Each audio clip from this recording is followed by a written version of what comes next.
실은 오늘 죄송합니다. 제가 알러지 때문에 그런지 아주 지금 기침이 굉장히 심한데 여러분들이 좀 양해해 주시기를 바랍니다.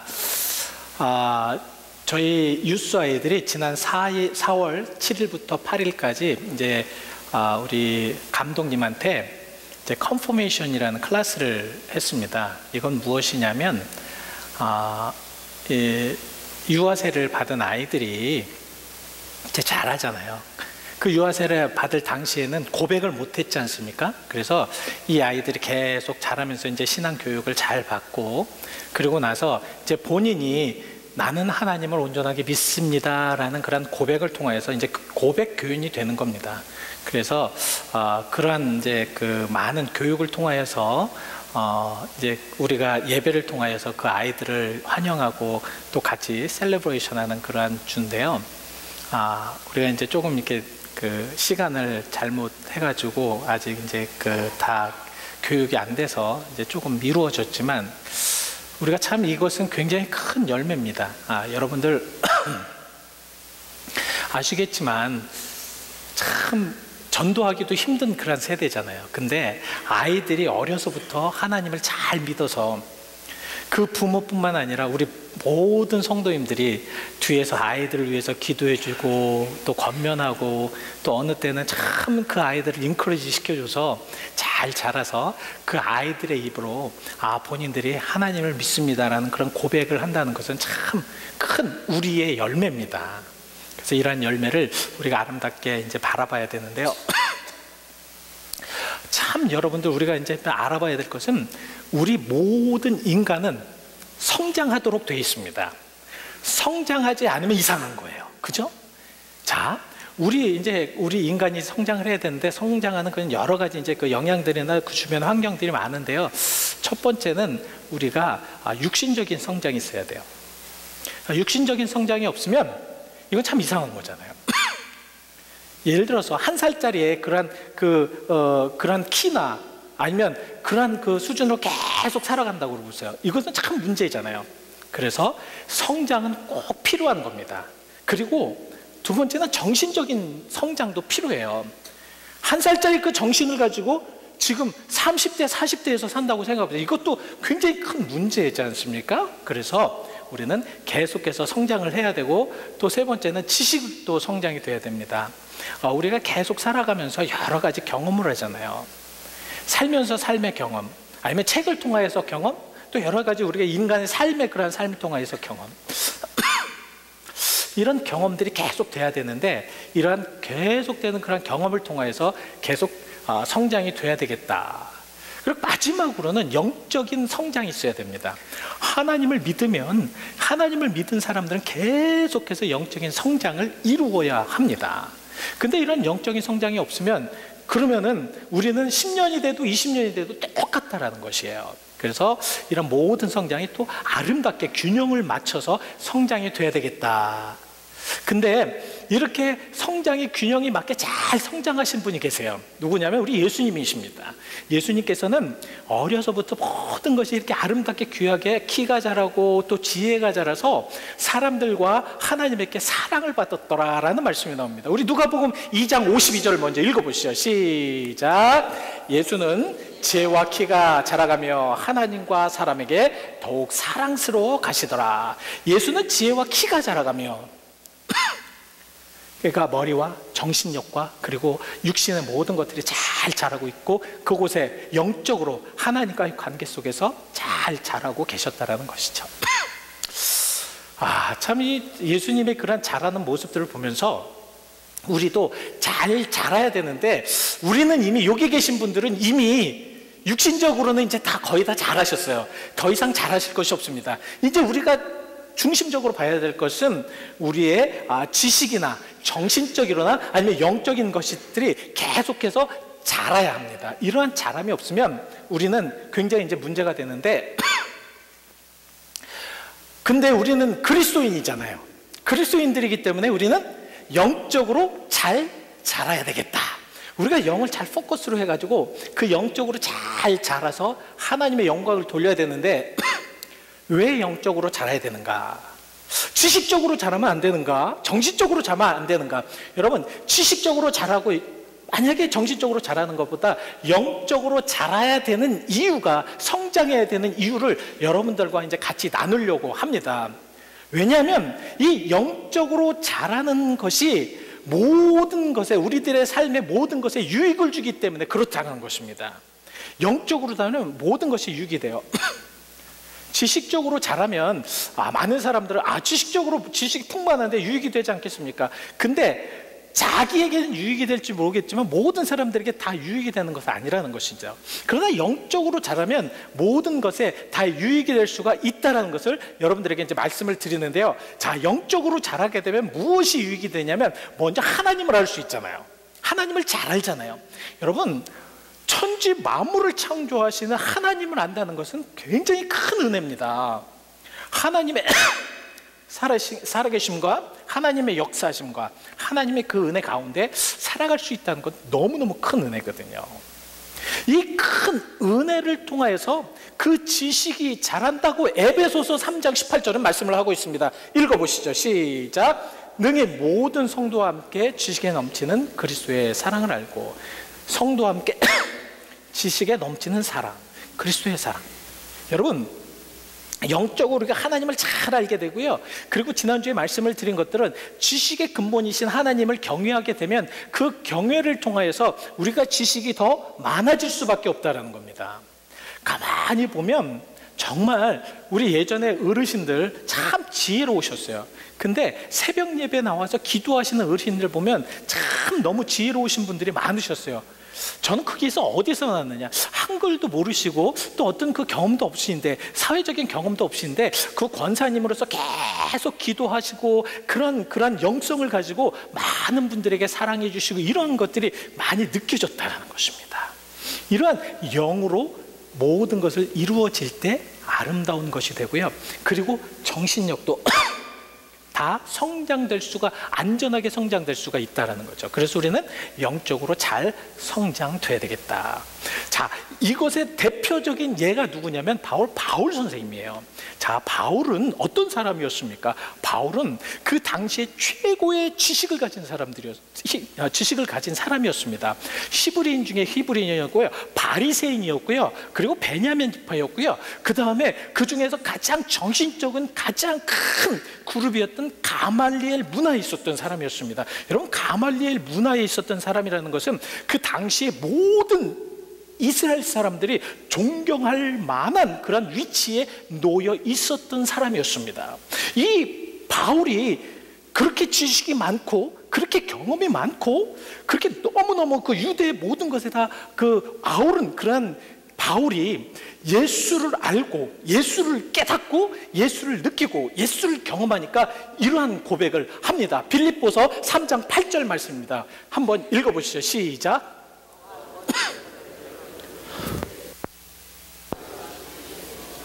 고상하기 때문이라 내가 그를 위하여 모든 것을 잃어버리고 배설물로 여기면 그리스도를 얻고. 바울 선생님은 자기의 모든 것들이 그냥 얼마 지혜롭고 그 당시에 바울 정도의 지식이나 정신적인 수준이면 굉장히 높은 수준이었습니다. 그러나 정말 모든 것을 다 잃어버리고 하나님을 만나고 예수님을 온전하게 만나고 그렇다고 저것을 배설물에 여긴다고 해서 바울의 지식이 다 없어지냐? 그것은 아니라는 거예요. 그가 가지고 있던 모든 것들이 바로 예수 그리스도를 위하여서 다 사용되었잖아요.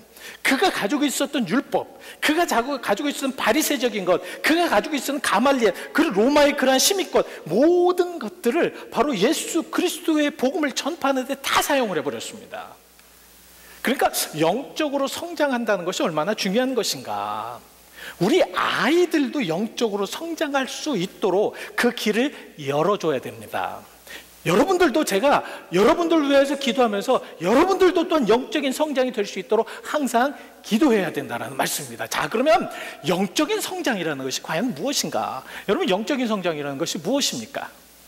한마디로 딱 말씀을 드린다 그러면 저는 우리가 영적인 성장이라는 것은 하나님의 형상을 담는 겁니다. 하나님의 형상으로 되돌아가는 것입니다. 본래 우리는 하나님의 형상으로 그렇게 창조되었어요. 창세기 1장 27절 먼저 읽어보시죠. 시작. 하나님이 자기 형상, 곧 하나님의 형상대로 사람을 창조하시되 남자와 여자를 창조하셨다.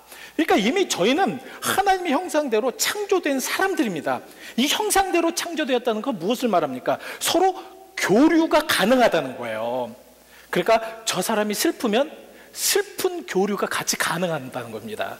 저 사람이 기쁘면 나도 기뻐지는 교류가 가능하다는 거예요. 그러니까 하나님께서 기뻐하시는 것이 나도 기뻐해지고, 내가 하는 모든 것을 보면서 하나님이 기뻐하시는 것을 내가 체험하면서 그것을 받아들이면서 그렇게 교류가 가능하다는 것입니다.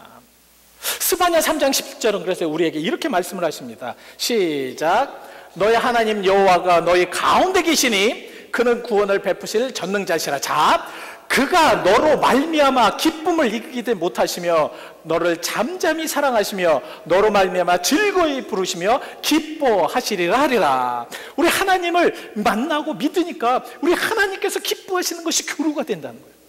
여러분, 하나님의 감정을 우리도 같이 나눌 수 있다는 거죠. 이것이 우리가 하나님의 형상대로 같이 나누고 그렇게 살아가는 거죠. 이것이 중요하다는 거예요.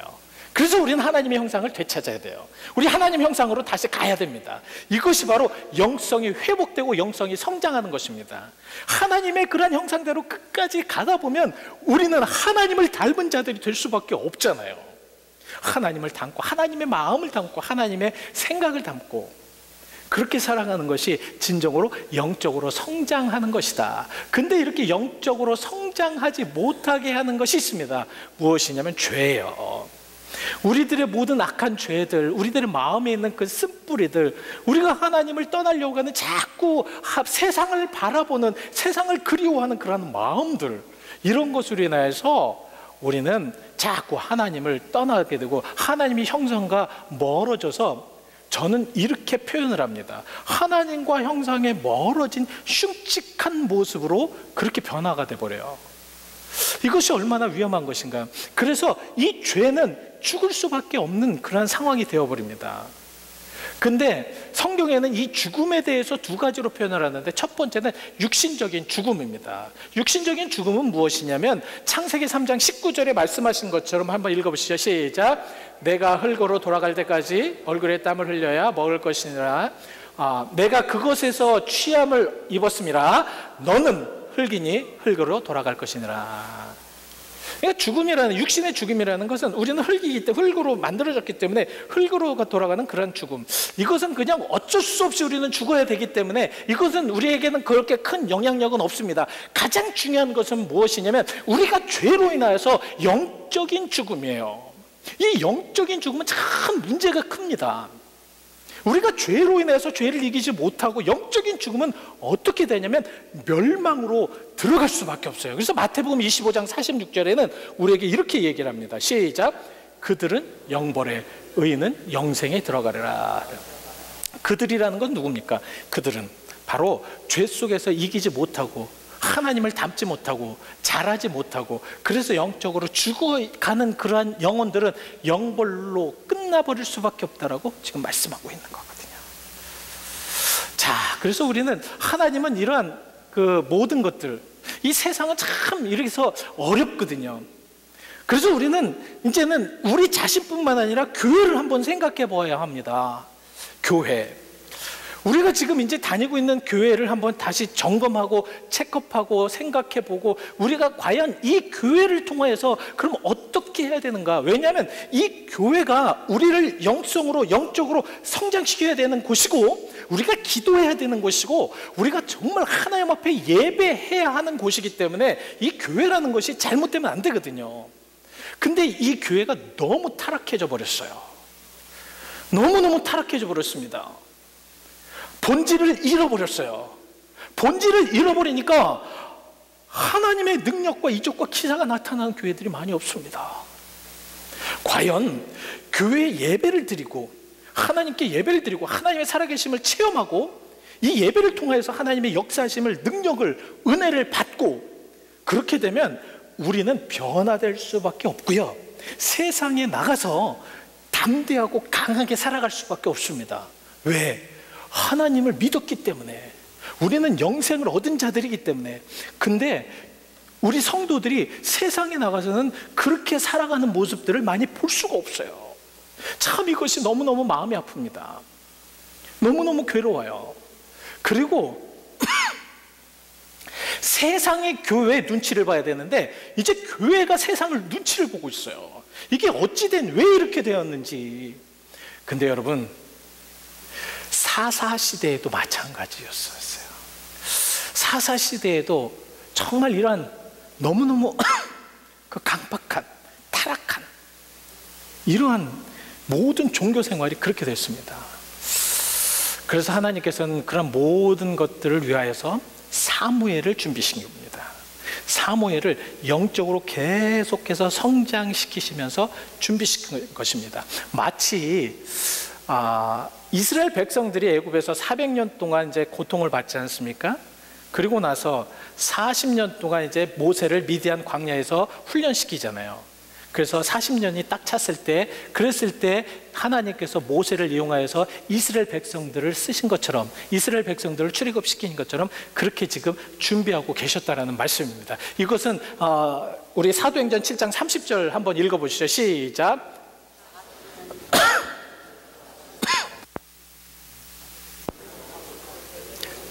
예, 40년이 참해. 하나님께서 40년 동안 모세를 미디안 광야에서 열심히 그렇게 훈련시키셨다는 거예요. 왜? 애굽에 있는 모든 이스라엘 백성, 400년 동안 그 고센 땅에 살던 백성들을 출애굽시키기 위한 그러한 계획이셨다는 것입니다. 그리고 이 사사시대 이런 고통, 여러분 사사시대가 얼마나 타락했는지 여러분 다 아실 겁니다. 이 사사시대 그 후반기에 가면 참 이 종교적으로 완전히 무너져 버렸어요. 이건 도저히 이젠 더 이상 하나님께서 이게 뭐 바라보지도 못할 정도로 이제는 무너져 버렸는데, 그 가장 큰 예가 사사기서 17장 10절에 한번 우리가 읽어보시면 한번 먼저 읽어보시죠. 시작. 미가가 그에게 이르되 내가 나와 함께 거주하며 나를 위하여 아버지와 제사장이 되라. 내가 해마다 은열과 의복 한 벌과 먹을 것을 주리라 하므로 그 레위인이 들어갔더라. 자, 그 레위인이라는 말씀 먼저 이제 여러분들이 중심을 잡으셔야 됩니다. 레위인은 무엇이냐면 하나님의 그 성전을 주관하는 자들이에요. 이들은 하나님께서 기업을 주지 않고 하나님의 성전에서 나오는 것들로 기업을 삼게 했습니다. 근데 저 레위인은 그것이 먹을 것이 없고 그 이제 종교적으로 타락이 됐으니까 성전에서 나오는 그런 그 분깃이 없는 거예요. 그러니까 돌아다닌 겁니다. 돌아다니다가 미가를 만난 거예요. 이 미가가 들어와라. 근데 이 미가가 무엇을 했냐면 자기 집에다가 우상을 만들어 놨어요. 우상을 만들어 놓고 그 우상을 섬기는 제사장이 되라는 거예요. 여러분 지금 이렇게 타락이 되어 버렸습니다. 하나님을 섬겨야 되고 성막에서 그 일을 해야 되는 레위인이 그 모든 것을 다 잃어버리고 이제는 우상을 섬겨버리는 그런 사람으로 되어버렸다는 거예요. 그리고 미가도 정말 여러분들 제사장의 역할은 아무나 시키는 것이 아닙니다. 제사장의 역할은 오직 누가?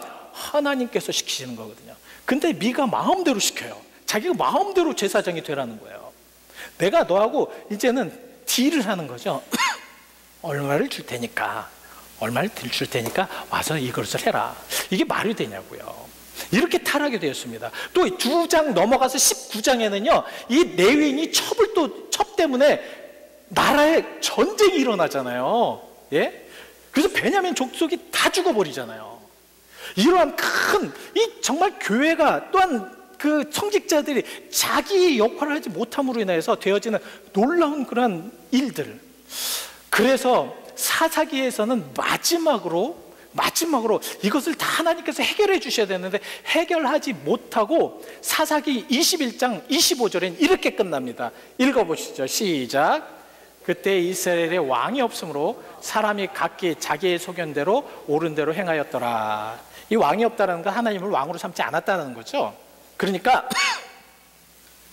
자기가 법이 된 거예요. 근데 사사기에서는 저 말로 끝나버립니다. 이게 무슨 말씀이냐면 계속해서 사사기 이후에도 저렇게 계속해서 살아간다는 거예요. 이건 심각한 겁니다. 그래서 여러분들이 사사기 다음으로 저 말씀을 이어지는 말씀이 무엇이냐면 바로 사무엘상에 있는 말씀입니다. 룻기서가 아닙니다. 사무엘상을 딱 읽어보시면 이제 계속해서 저런 내용이 나와요. 그래서 오늘 저는 여러분들에게 이제는 이 사무엘상에서 나오는 그 엘리 제사장은 바로 이제 그 당시에는 제사장과 사사 이제 역할을 같이 했기 때문에, 자, 엘리 제사장과 그 다음에 이제 마지막 사사였던 이 사무엘과 비교를 하면서 우리가 영적으로 왜 성장을 해야 되며 어떻게 성장해야 되는가를 말씀을 드리려고 합니다. 그래서 여러분들, 우리 그 엘리 제사장의 아들들, 이 저 뒤로 계속해서 타락이 된 겁니다. 제사장의 아들들이 얼마큼 타락이 됐냐면, 사무엘상에 쭉 이제 읽어보시면, 2장을 읽어보시면, 그 제사장 아들, 엘리 아들 2명 있었습니다. 홈니와 비느하스. 이 두 제사장이 자기 이제 그 신하들을 시켜가지고 무엇을 얘기하냐면, 가서 고기 좀 갖고 와라. 근데 종들이 가서 어떻게 하냐면, 갈쿠리를 갖고 가가지고, 사실 하나님께 같이 삶지만 그 하나님께 드릴 고기 부분과 제사장이 드릴 그런 고기 부분을 다 나누어 놨습니다. 하나님이 이미. 근데 자기의 소견대로 한 거예요.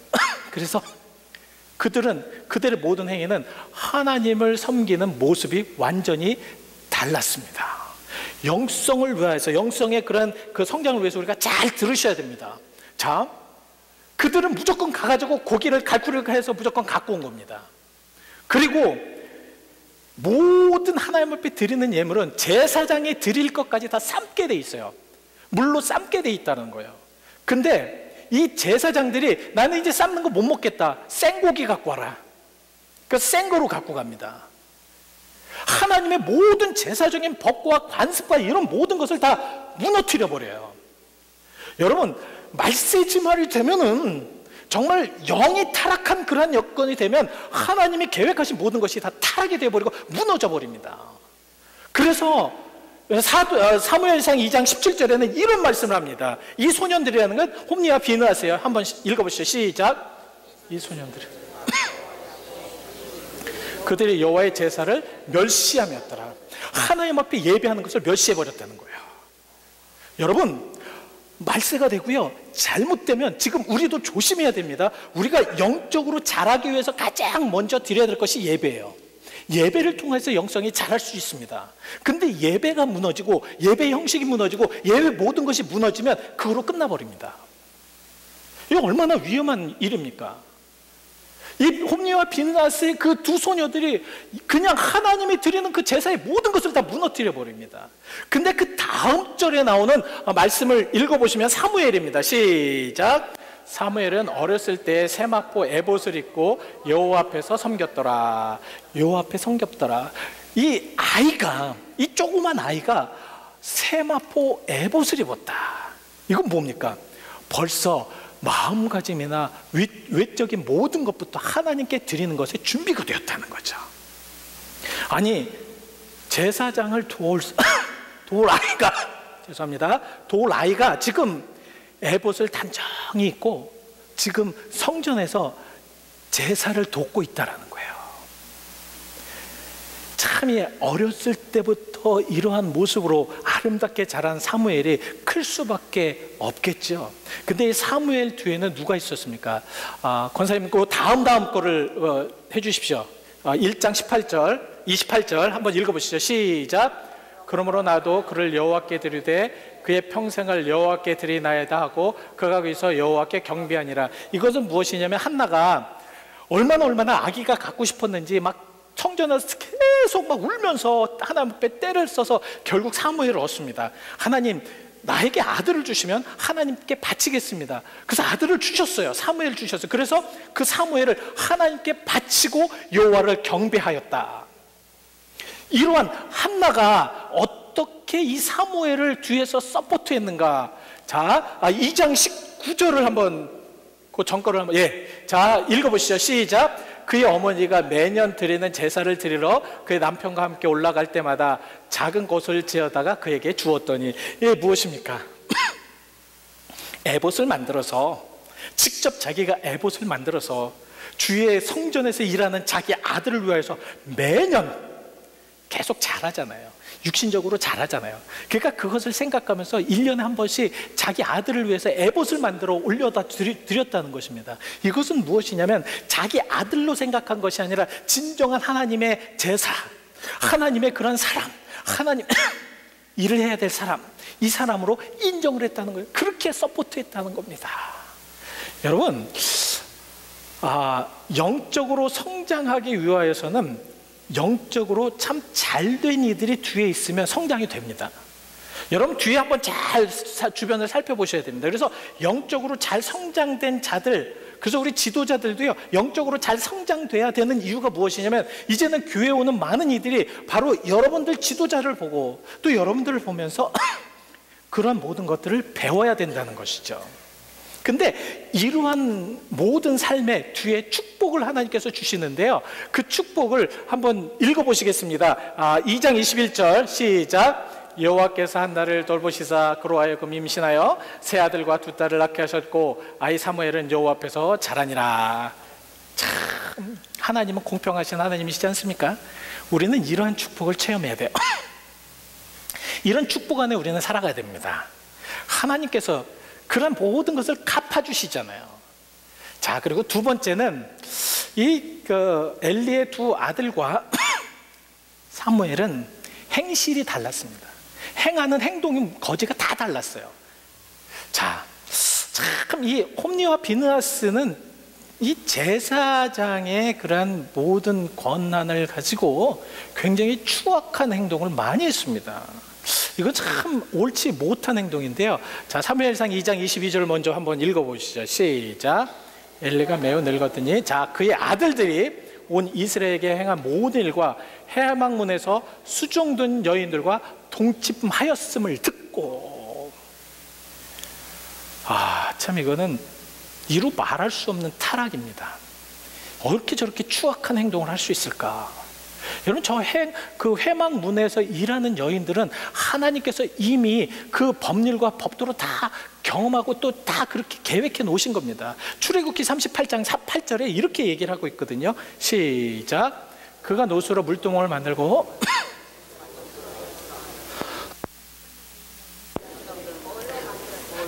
수정도는 여인들의 거울로 만들었더라. 그러니까 하나님께서는 이미 수정도는 여인들이 그렇게 일을 잘할 수 있도록 다 계획해 놓으셨는데 그걸 다 무너뜨려 버린 겁니다. 그것도 육신적인 정욕을 해소하기 위해서 그렇게 됐다는 거예요. 이게 얼마나 악하고 이게 얼마나 추악한 일이냐고요. 근데 이러한 소식을 듣고 그 아버지는 굉장히 최소한 저 같으면 쉽게 말씀 다리 몽둥이를 부러뜨리더라도 좀 어떻게 좀 자기 자식들이 잘 갈 수 있도록 만들 수 있는데, 이 엘리는 아주 미온적으로 야 너희들 그러지 마라. 그래서 되겠느냐? 이런 말 듣겠어요? 이런 말 듣겠냐고요? 목숨을 걸고 그 자녀들에게 꾸짖고 잘못하고 채찍질하고 하나님께서 너희들을 그냥 두지 않을 것이라고 정말 하나님 앞에 들어와서 눈물 흘리며 기도하면서 자기 자녀들 위해서 기도해야 되지 않겠습니까? 근데 엘리는 그러지 않았어요.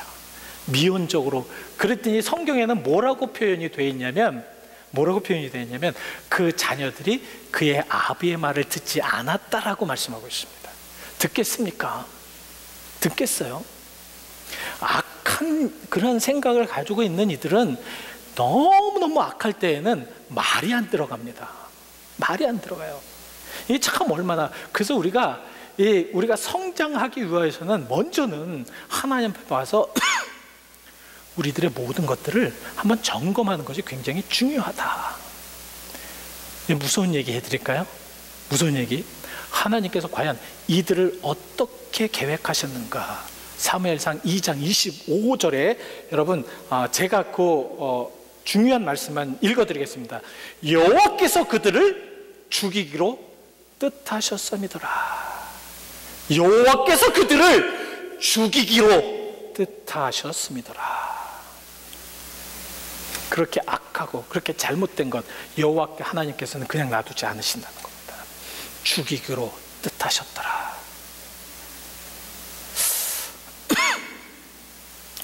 영성이 자라지 않으면 우리가 깨달을 수 없고, 성장하지 않으면 우리는 알 수가 없습니다. 우리가 하나님을 아는 것만큼 자라가야죠. 자라기 위해서는 어떻게 됩니까? 우리가 노력해야죠. 말씀으로 좀 우리가 새롭게 되지 않겠습니까?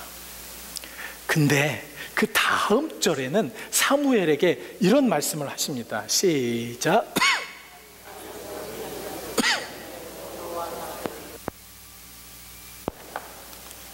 이것이 하나님의 방법입니다. 성장하는 자들에게는 계속해서 은총과 사랑과 역사와 함께 하심으로 그렇게 그를 성장시켜 주신다는 거죠. 성장시켜 주는 거예요. 예수님도 그랬어요. 누가복음 2장 40절에 이렇게 말씀을 하십니다. 시작. 아기가 자라며 강하여지고 지혜가 충만하여 하나님의 은혜가 그의 위에 있더라. 우리가 영적으로 성장해야 될 이유를 아시겠죠? 우리가 이제 성장해야 되는 이유를 아시겠죠? 우리는 아직도 나이는 많이 드셨을지 모르겠지만 영적으로는 아직도 아이와 같은 성장하지 못하는 이들이 있다면 여러분 성장하셔야 됩니다. 이제 성장하셔야 됩니다. 이제 하나님 앞에 나와서 울부짖으며 기도하셔야 됩니다. 살아계신 하나님 만나셔야 됩니다. 하나님이 나의 모든 것을 이끌으시고 역사하실 것이라는 것을 우리가 확실히 믿어야 합니다. 예? 그런 믿음으로 살아가지 않고 우리가 어떻게 이 세상을 살아가겠냐고요. 이 악한 세상을 어떻게 살아가겠냐고요. 우리가 이 교회 침투한 이런 세상의 모든 것들을 우리가 어떻게 거부할 수 있겠습니까? 여러분 거부할 수 있겠어요? 못합니다. 우리가 계속 성장해서 거부할 수 있을 만큼의 면역력을 가지고 모든 어려운 것도 거부해야죠. 밀어내야죠. 죄악을 밀어내고 잘못된 걸 밀어내야 되지 않겠습니까? 예? 우리가 이런 믿음으로 가야 살아야 될 줄 믿습니다. 자, 마지막으로 이런 사무엘이 계속해서 이제 하나님의 은혜로 자라게 됩니다. 성경은 이제 오늘 본문에 무엇이라고 말씀을 하고 있냐면 오늘 본문 19절 말씀에 사무엘이 자라매 이제 계속 하나님과 함께해서 자랐다라는 말씀입니다. 자라매 여호와께서 그와 함께 계셔서 여호와께서 그 은혜를 계속해서 주셔서 그래서 어떻게 했습니까? 그의 말이 하나도 땅에 떨어지지 않게 하셨다. 하나님이 약속하신 사무엘에게 약속하신 말씀을 하나도 어김없이 이행하셨다라는 말씀입니다. 예? 그리고 마지막에 이제 20절에 뭐라고 말해요? 단에서부터 부엘세바까지 온 이스라엘이 사무엘은 여호와의 선지자로 세우심을 입은 줄 알았더라. 참 저는 그렇게 살았으면 좋겠어요. 많은 사람들이 저 예수님 믿는 사람이라고 인정하고 살았으면 좋겠습니다. 세상 사람들이 저를 보면서 저 사람은 예수 믿는 사람이야, 적어도 저 사람은 예수 믿는 사람이야, 그런 사람으로 살아갔으면 좋겠습니다. 그런 사람으로 살아갈 때에 많은 사람들은 우리를 보면서 교회를 두려워할 수 있고 하나님을 두려워하며 신앙인들을 두려워할 수 있는 것입니다. 어디 감히 교회에 대해서, 어디 감히 신앙에 대해서 누가 왈가불가할 수 있겠습니까? 우리의 영이 성장할 때에 우리는 하나님께서 원하시는, 그래서 하나님이 함께 하심에 우리의 영적으로 자라는 모든 삶 속에서는 하나님이 함께 하실 수밖에 없습니다. 그런 함께 하심으로 여러분들 굳건하게 세상을 이기시는 여러분들이 되시길 바랍니다. 기도하시겠습니다.